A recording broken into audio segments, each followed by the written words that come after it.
we're going to make a witchy French onion soup, and it's witchy because I said so, and because we're using a Guinness reduction and tulsi to garnish it with. But I have a lot of fucking onions, as I told you guys previously, so you will be getting more onion content. But this video is not about onions or how you can use them in mind control spells, but rather it be about alchemy and transmutation. How you can transform something that's very astringent and sulfuric to something very sweet and grounding, something very earthy and complex. It's a great representation of transforming very slowly with hard work and patience.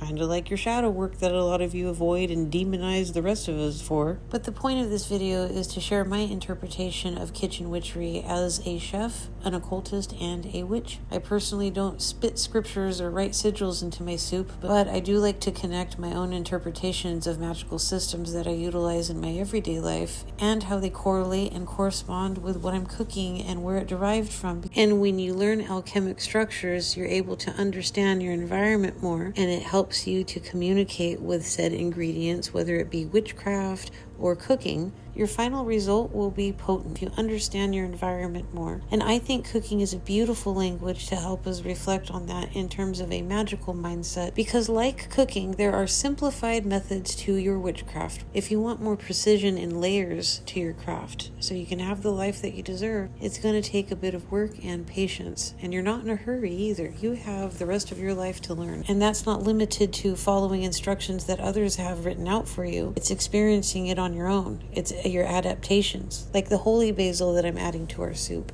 It's your silent signature into something that's already been established, that you've already learned a lot about. It's the grounding ritual of making bread and knowing that it's going to taste special because it was formed with your hands. Therefore, it holds your signature. And when you teach other people, you're going to extend that energy to them as well.